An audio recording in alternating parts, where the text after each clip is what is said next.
দণ্ডবত কি ভাই, কেমন আছেন? আশা করুন সবাই ভালো আছেন। শুরু করলুম নয়া একটা ভিডিও। উত্তরবঙ্গ তথা কুচবিহারের অন্যতম পরিচালক জয়জিৎ বর্মার হাত দিয়া রাজবংশী কামতাপুরী ভাষাত নয়া আখান র্যাপ সং আসিত হচ্ছে। এই গানখনত কৌশিক আর উর্মি অনবদ্য অভিনয় করিয়া গানখানত ছাপ ফেলায়। সাহিবের র্যাপত উঠি আইসে প্রীতির কথা, আর বিহঙ্গ বর্মনের গলাত ভাসি বেড়ায় মধুর সুর। উর্মি আর সাহিবের অনবদ্য অভিনয় সুন্দর করিয়া প্রবীর ক্যামেরাবন্দি করে। রাজবংশী কামতাপুরী ট্র্যাডিশনাল পোশাক থেকে আরম্ভ করিয়া রাজবংশী কামতাপুরী ভাইবস নিয়ে এই প্রীতির গানখান তৈয়ার হবার লাগছে।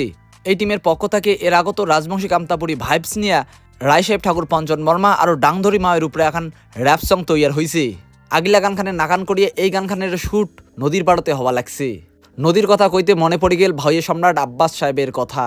নদী না যায় রে বৈদ তোরসা নদীর উতাল পাতাল।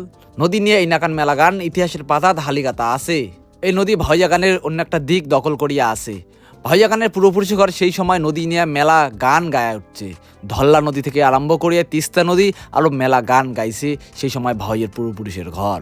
উর্মি আর সাহেবের অভিনয় স্কিল, ক্যামেরাম্যান প্রবীরের ক্যামেরাত অনবদ্য অভিনয় ফুটি ওঠে।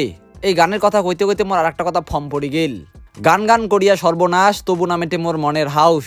গান জিনিসটাই এমন যে গানের নেশা অন্য না কান। এই গান করি যায় কিন্তু অনেক মানুষ ধ্বংস হয়ে গেছে, তবু কিন্তু মানুষের গানের হাউস কিন্তু মেটে নাই। আর এই গান করিয়া কিন্তু অনেক মানুষ উজ্জ্বল নক্ষত্র হয়েও আছে। থাকলে ইতিহাসের কথা, এই ইতিহাসের কথা কইলে ফুড়েবার নয়, দিন রাতি এক হয়ে যাবে, তাও কিন্তু এই ইতিহাস ফুড়েবার নয়, মেল লাগলে কথা। তারপর আমরা মাছ মারার টেক নিলং। টেক নিয়ে আমরা চলে গেলাম সিধা ভুট্টা বাড়ি। ভুট্টা বাড়িতে একটা শ্যুট হবে, সেটাখানে আমরা সবাই মিলে চলে গেলাম। ভুট্টা বাড়ির সিনারিটা খুব ভাল, চারপাখা নদী উদি দেখে একটা জায়গা সিলেক্ট করিয়া সেটিখানে শ্যুট হওয়া লাগছে। বারে বারে ফুটেজ ক্লিক করা দরকার পড়ে নাই, একবারে ক্লিক করি হয়ে গেছে। যেমন ভুট্টা বাড়ির সিনারিটা ফুটে উঠছে, তুই ওই নাকানি উর্মি আর সাহেবের অনবদ্য অভিনয় ফুটে উঠছে। প্রবীরের চশমা খান মুই পিনচম কেমন দেখা যাওয়া লাগছে নিশ্চয় কমেন্ট করে কিন্তু অবশ্যই জানাবেন। চশমা খান পিন দেওয়া ভালো লাগছে, কারণ চশমা খানত বেশি একটা পাওয়ার নাই। তারপরে সেটি থেকে শ্যুট শেষ করে আমরা চলে গেলাম আবার নদীর পার। সেটিখানে ব্রিজের উপরে ওটিখানে একটা টেক নিবা লাগছে, ওটিখানে শ্যুট হওয়া লাগছে। এবার শ্যুট করিয়া খাওয়া দাওয়ার পালা, কারণ পেট তো আর বোঝে না কোনটা শ্যুট আর কোনটা কি, আমরা খালি বোঝে ভোগটায়। গাইস, ভিডিওটা কোনো আসলে তোমাকে ভালো লাগিল নিশ্চয় কমেন্ট করে যান, আর ভিডিওটা ভালো লাগে লাইক কমেন্ট শেয়ার অবশ্যই করবেন। আর সাহেব ইউটিউব চ্যানেল যা এই গানটা দেখার আটুস রইল। চলো বস।